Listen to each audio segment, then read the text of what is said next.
Olá, seja bem-vindo ao quadro Clean Live Responde. A presença de hoje é muito mais do que especial. É o meu geriatra preferido, é o meu esposo há quase 30 anos e eu queria que você começasse contando um pouquinho de você pra gente, Antônio. Conta aí um pouco da sua história como Dr. Antônio.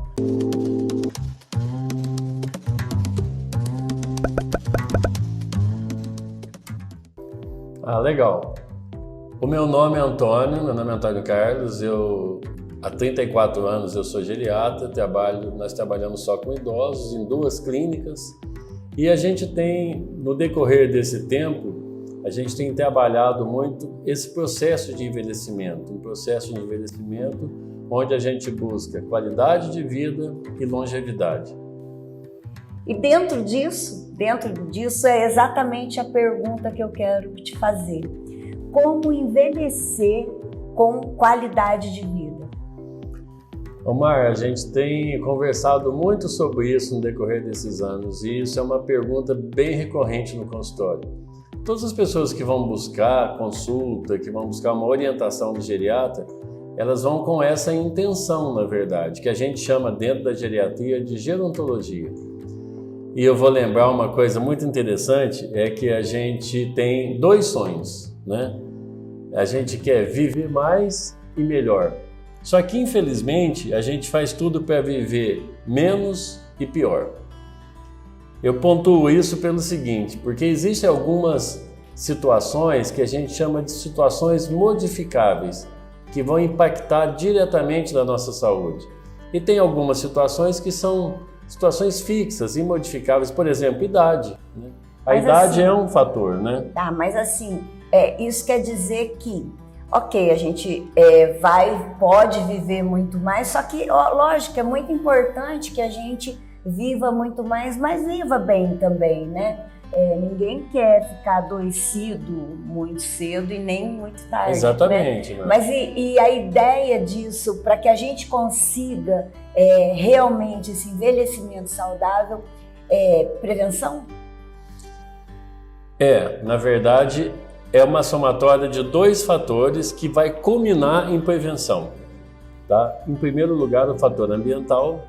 Em segundo lugar, o fator comportamental, como eu me comporto dentro desse ambiente. E é exatamente disso que vem todos esses fatores modificáveis. Todas as outras pesquisas falavam para nós, mas a respeito de sedentarismo, tabagismo, excesso de álcool, sedentarismo, obesidade. Sedentarismo eu já falei, né? Obesidade. Hoje a gente sabe que, pontuando muito alto, existem outros fatores. Por exemplo, que na última pesquisa surgiu o estresse. E quem não tem, né? O estresse acentuado, a ansiedade, o quadro depressivo. Isso hoje é fator preponderante, um fator muito importante para desenvolver doença cerebral, doença cardíaca. Eu vou até te lembrar que as 2 doenças que mais matam, né, hipertensão e diabetes, na verdade elas são disfunções, né? Um mecanismo nosso normal de regulação do organismo parou de funcionar. É alguma coisa que deu errado e fez com que aparecesse a doença. Exatamente. Deus, na perfeição dele, ele criou o nosso organismo com mecanismos compensatórios. Né? Se a pressão sobe, eu tenho um mecanismo para regular ela e ela baixar. Se ela baixa, eu tenho outro mecanismo que vai fazer com que ela regule novamente. É o mesmo caso do diabetes também, né? E até cuidar antes de medicar. Não é isso também? Exatamente. As mudanças de estilo de vida, exatamente esses fatores modificáveis que nós estamos conversando, a mudança de estilo de vida hoje é muito importante para o controle tanto da hipertensão arterial quanto do diabetes, por exemplo, que são doenças que vão levar a um desfecho muito desfavorável. São comorbidades que a gente chama em medicina, as doenças, que vão levar a um desfecho muito, muito, muito desagradável. E difícil de ser tratado, de curar? Na verdade, depois que a gente tem uma disfunção, essa disfunção ela precisa ser corrigida tanto na base do problema, que é exatamente isso que a gente está fazendo, como no medicamento. Eu não consigo tratar um hipertenso Sem medicar. Sem medicar. Mas eu consigo tratar um hipertenso mudando também o estilo de vida dele, entendeu? Controlando a alimentação, organizando as vitaminas, organizando os minerais, organizando a quantidade de carboidrato, a quantidade de proteína que ele coloca na alimentação, repondo, suplementando todas essas vitaminas, organizando a vida dele, organizando qual é o melhor exercício físico, organizando a dieta, a quantidade de sal, a quantidade de gordura.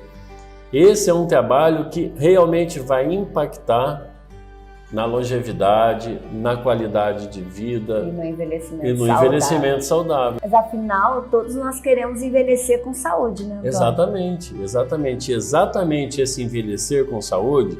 Aliás, quando a gente vai ter essa conversa no consultório com o paciente, com a família, provavelmente eles pensam assim: já vai vir com aquela dieta restritiva, eu vou ter que comer mal, eu vou ter que deixar tudo que eu gosto, tudo que é gostoso, né? Tem um paciente meu que faz até uma brincadeira assim: tudo que é gostoso eu não como, tudo que é ruim eu posso comer. Não tem nada disso, absolutamente nada disso. Hoje a gente consegue organizar uma nutrição, organizar um comportamento, tudo de maneira muito profissional, e tudo com muita qualidade. Hoje é possível comer muito bem, com muita qualidade e com muito sabor também, né? Que bom, né? Que bom que existe essa possibilidade, essa expectativa cada vez maior de que a gente vai viver mais, né? A gente vai viver muito mais, e é muito bom imaginar que a gente vai viver muito mais e muito melhor. Todo mundo quer ter vida longa, curtir neto, bisneto, né? Então, assim, é o sonho de todo mundo. E lógico que a gente quer estar bem, né? E, assim, o interessante também, tá certo? A gente já está pensando lá no envelhecimento, a gente já está falando lá na frente. Mas é interessante também a gente voltar aí um pouquinho no assunto e falar também sobre a prevenção, né, Antônio? Quanto a gente pode evitar de ter essa doença. Por exemplo, a hipertensão, a pressão alta. Se você começar a observar a sua pressão alta, seja por estresse, você começar a tratar isso lá no começo, você pode evitar ser hipertenso para sempre? Com certeza pode. Isso a gente tem visto em várias situações, em várias pesquisas. Mas quanto a isso que você está falando, eu vou lembrar uma frase de um envelhecido saudável, que é o Abílio Diniz. O Abílio Diniz falava assim: eu plantei a minha semente dos 80 anos aos 25. Então você sempre está plantando essa semente, e essa semente é essa mudança de estilo de vida. Exemplo é a hipertensão. Qual é o desfecho horrível da hipertensão que nós não queremos? O desfecho horrível é ou um acidente vascular cerebral, que a gente popularmente chama de derrame, ou então uma insuficiência cardíaca. Uma hipertensão ela pode levar a uma lesão de um órgão-alvo importantíssimo, que é o coração, tanto quanto o cérebro, tanto quanto o rim. E essa sequência de lesões pode piorar muito a qualidade de vida. E hoje a gente sabe que existe um impacto muito positivo em você controlar a hipertensão. Você consegue até fazer uma regressão nesse processo evolutivo da lesão cardíaca quanto da lesão cerebral. E esse mesmo caminho é o que acontece com a diabetes? Sim. O mesmo caminho acontece com a diabetes. Inclusive, eu me empolguei tanto falando de hipertensão e acabei não falando do diabetes, porque os dois, eles acabam um tomando o lugar do outro de qual é pior, né? Nas lesões, exatamente, nas lesões vasculares. O diabetes está acima, né? O diabetes está acima. E ele percorre esse mesmo caminho. Por exemplo, a partir dos 40 anos, a gente naturalmente, no processo de envelhecimento, a gente perde uma porcentagem de pâncreas todo ano. Natural, normal do envelhecimento. E a gente pode, inclusive, acelerar isso, que vai tornar a pessoa diabética, que é o diabetes tipo 2. O que pode acelerar esse processo que é o envelhecimento normal, que em geriatria a gente chama de senescência, se transformar num envelhecimento patológico, doentio, que é o caso do diabetes, que a gente chama de senilidade.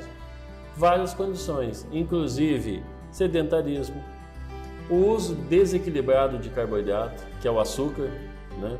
Aí tem até uma super vilão. Hoje, se a gente pudesse pontuar assim, quais são os vilões da nossa vida, quem é o bandido do nosso envelhecimento, quem é o bandido da nossa história? Açúcar. Açúcar é o primeiro, e principalmente o açúcar refinado, né? Inclusive, Márcia, os idosos perguntam muito para mim assim, isso eu não digo uma briga, mas isso é um motivo da gente esclarecer e ter até uma discussão no consultório saudável nesse sentido. Os filhos às vezes levam, ai mãe, come esse pedacinho de doce, é só um brigadeirinho, come só um brigadeirinho, você pode comer, né? Alguns brincam até assim, ó, o doutor Antônio não está olhando, né? Pode comer esse docinho? Não pode. Não pode, nenhum, não pode. A gente precisa até que tenha um controle muito bom e sempre esses docinhos ter um controle 100%. Isso é extremamente prejudicial porque a gente vai provocar uma situação que em diabetes é muito complicado, que é a variabilidade glicêmica, entendeu? Ele sobe, desce, sobe, desce, sobe, desce, que coincide muito com a hipertensão.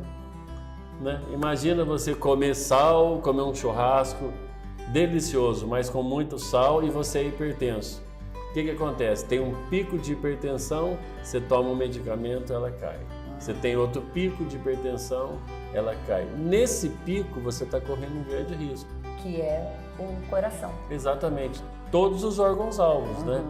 Coração, cérebro e rim. É o descontrole mesmo que é o problema, né? Exatamente. E é o descontrole, como a gente falou no início, Mar, é o descontrole tanto da emoção, né? Porque eu vou lembrar que às vezes a gente não come com o estômago, a gente come com o coração e come com a emoção. É o descontrole da emoção, o descontrole do comportamento. Isso leva a um desequilíbrio biológico. Envolve tudo também, por exemplo, o estresse. O estresse desequilibra tudo. Emocionalmente, acaba que você consome, mas a sua alimentação fica desregrada por conta de estresse, ansiedade, isso. Então, assim, tudo está muito envolvido, né? Não, tá muito. Hoje a gente sabe que existe uma estreita relação, por isso que o estresse nos últimos trabalhos agora, ele subiu de nível em matéria de prejudicar a longevidade saudável. Por quê? Porque ele está intimamente ligado com várias situações hormonais, várias situações neuro-hormonais, como a gente chama em medicina. Exemplo mais clássico, o cortisol.